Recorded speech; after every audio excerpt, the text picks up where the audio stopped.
네, 오늘 본문은 아브라함과 아비멜렉 사이에 있었던 일을 기록하고 있습니다. 세 번의 둘 사이에 짧은 대화가 오고 갔고요. 또 그 후에 일이 짧게 언급되는데 이 본문의 사건을 통해 아브라함은 자신이 머무는 땅의 권리를 보장받았으며 또 그 우물이 자신의 소유임을 확인하게 됐습니다. 특별히 아브라함과 아비멜렉이 맹세한 그곳을 브엘세바라고 이름하는데 그 이름을 우리말로 하면 맹세의 우물, 즉 아브라함과 아비멜렉 사이에 맹세가 있었다라고 하는 것을 나타내주는 그런 사건입니다. 사실 아비멜렉은 이미 창세기 20장에서 아브라함을 만난 적이 있죠. 그런데 그 둘의 만남은 사실 그리 좋은 만남은 아니었습니다. 아비멜렉의 통치 지역인 네겝으로 아브라함이 갔을 때 그는 자신의 아내 사라를 누이라고 속였고 또 이 거짓말로 인해서 아비멜렉과 그에게 속한 모든 자가 하나님께 죽임을 당할 뻔한 그런 일이 있었습니다. 물론 이 일 가운데 하나님께서 이 아비멜렉의 온전함을 보시고 중재하셨고 아비멜렉이 아브라함과 사라에게 양과 소와 종들과 또 은 1000개를 후사함으로써 이 일은 잘 마무리되었지만 이 일로 인해 둘 사이에 감정이 결코 좋지만은 않았을 것입니다. 그런데 지금 그 아비멜렉이 아브라함을 찾아왔다라고 하는 것입니다. 그것도 그냥 온 것이 아니라 자신의 군대 장관 비골과 함께 아브라함을 찾아옵니다. 자, 군대 장관이 대동했다라고 하는 것은 그에게 딸린 여러 군사들과 함께 왔다라고 하는 것이고 그렇게 자기에게 나오는 이 아비멜렉의 모습을 본 아브라함도 자신의 종들과 함께 나름의 대비를 갖추고 그들을 맞이했을 것입니다. 한마디로 말해 겉으로 보기에는 충분히 긴장이 팽배할 만한 그런 장면이었다라고 하는 것이죠. 그런데 그렇게 아브라함을 찾아온 아비멜렉이 하는 말이 이러합니다. 내가 무슨 일을 하든지 하나님이 너와 함께 계시도다. 그런즉 너는 나와 내 아들과 내 손자에게 거짓되이 행하지 아니하기를 이제 여기서 하나님을 가리켜 내게 맹세하라. 내가 내게 후대한 대로 너도 나와 내가 머무는 이 땅에 행할 것이니라. 자, 한마디로 아비멜렉이 보니 하나님께서 아브라함과 함께 하신다는 것을 알겠다라고 하는 것입니다. 그리고 아브라함의 세력이 점점 더 커지고 힘을 얻게 되는 것이 사람의 힘으로 되는 것이 아니라 하나님께서 동행하시기 때문에 나타나는 일이다라는 사실을 깨닫게 되자 이 아비멜렉은 아브라함을 견제하거나 혹은 그를 쳐서 꺾고자 하는 것이 아니라 후대에 이르기까지 우리 둘 사이에 좋은 관계를 맺자라고 했던 것이죠. 물론 우리가 지금까지 본 대로 아브라함에게는 연약함이 있었습니다. 하나님을 신뢰하지 못할 때가 있었죠. 그리고 그 일의 직접적인 당사자로 그 모습을 목격하며 피해를 봤던 사람이 고스란히 그 피해를 안았던 사람이 바로 아비멜렉입니다. 하지만 그럼에도 불구하고 하나님은 아브라함과 함께 하심을 나타내셨고 그것은 다른 사람의 눈으로 확인할 수 있을 만큼의 풍성한 결과로 나타났다라고 하는 것입니다. 그래서 아비멜렉이 이와 같이 고백한 것이죠. 네가 무슨 일을 하든지 하나님이 너와 함께 계시도다. 사랑하는 여러분, 우리도 누군가로부터 이런 말을 듣는다면 어떨까요? 지금 너의 삶을 보니까 하나님이 너와 함께 하시는 것 같아. 너를 보니까 정말 하나님이 살아계시는 것 같아. 비록 나는 하나님을 잘 모르지만 너를 보니 네가 믿는 하나님은 진짜인 것 같아. 여러분, 누군가로부터 이런 말을 듣는 삶 얼마나 복된 삶이겠냐는 것이죠. 그런데 여러분, 하나님이 이처럼 아브라함이 번성하고 또 잘 될 때에만 함께 하셔서 아비멜렉으로 하여금 하나님을 보게 만들었을까요? 그래서 이처럼 강대하실 때에만 아브라함이 하나님과 함께 하심을 그렇게 드러낼 수 있었던 것일까요? 그렇지 않지요. 하나님은 우리가 잘할 때만 함께 하시는 분이 아니시라. 또 혹은 힘들 때만 함께 하시는 분도 아니시라. 언제나 우리와 함께 하시는 하나님이십니다.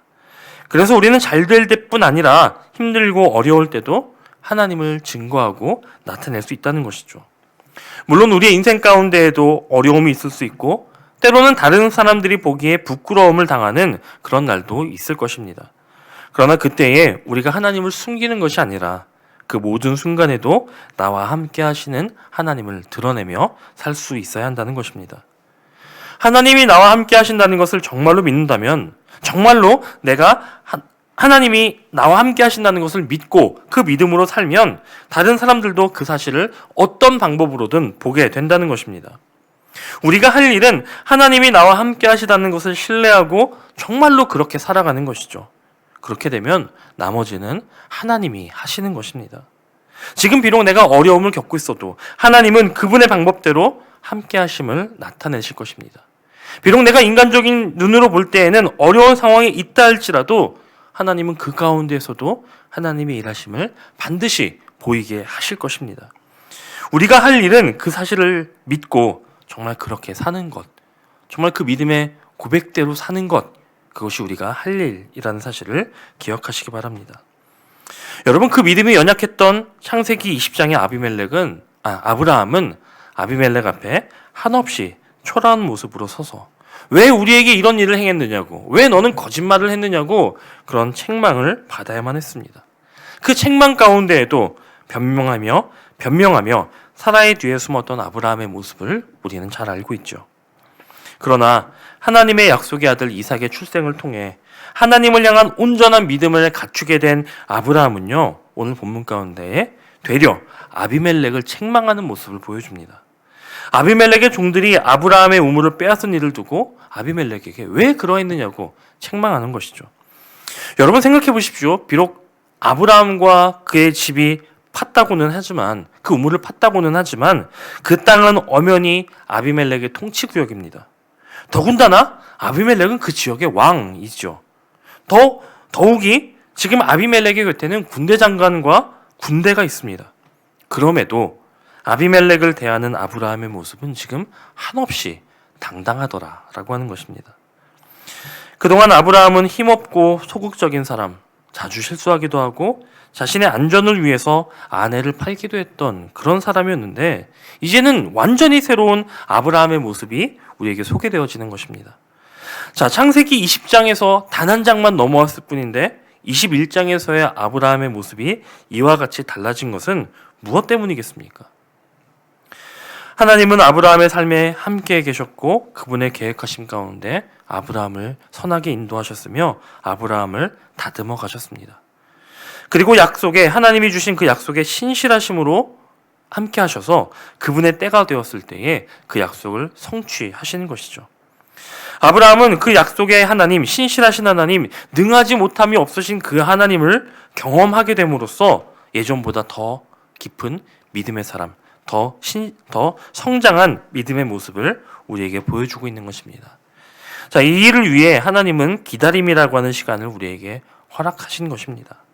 그렇기 때문에 하나님은 때때로 우리 인생 가운데 이 믿음이 자라게 하시려고, 이 믿음의 연단을 허락하시기 위해, 그 약속의 하나님을 경험하게 하시기 위해 때때로 우리 인생 가운데 어려움을 허락하시기도 한다는 것입니다. 오늘 우리에게 주어지는 모든 고난의 때와 또 기다림의 때에도 아브라함을 빚어나가셨던 그 하나님의 손길이 동일하게 역사하실 수도 있다는 것입니다.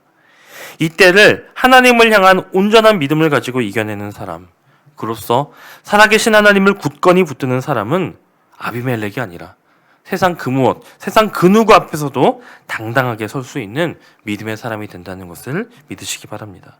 여러분, 이것이 믿음이 가진 힘이고 또 믿음의 능력입니다. 세상 가운데 피하고 도망치고 움크려대는 것이 아니라 당당하게 맞서서 설 수 있는 실제적인 능력이 바로 믿음에서부터 온다는 것입니다. 그러므로 사랑하는 여러분, 혹 기다림의 때를 만나셨습니까?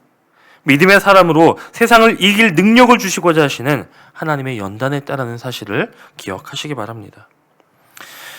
자, 아브라함은 이 일 후에 자신과 함께 하신 하나님, 약속을 기억하시고 지키시는 하나님, 그리고 그 약속을 이루실 능력이 있으신 신실하시고 영원하신 하나님을 예배합니다.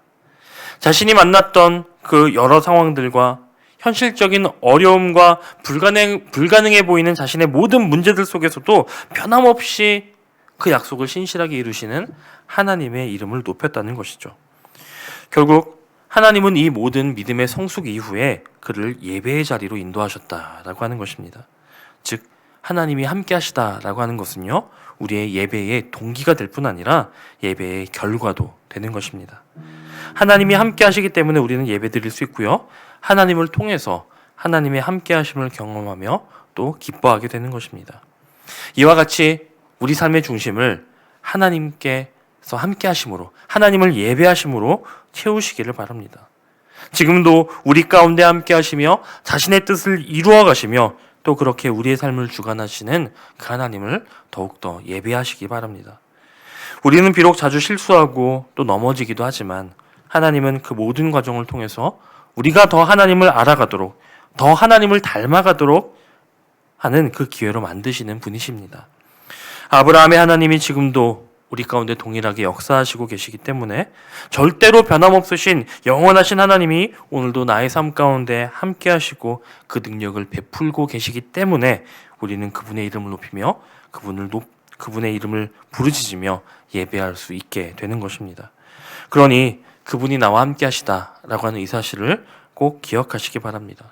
그분이 나와 함께 하시다라고 하는 것을 믿으며 그렇게 살아간다면 세상은 그런 우리를 보고 하나님이 나와 함께 하시다, 우리와 함께 하시다라는 사실을 알게 될 것입니다. 세상 가운데 그러한 믿음으로 좋으신 우리 하나님을 드러내며 살아가는 저와 여러분이 되시기를 주님의 이름으로 간절히 축원합니다.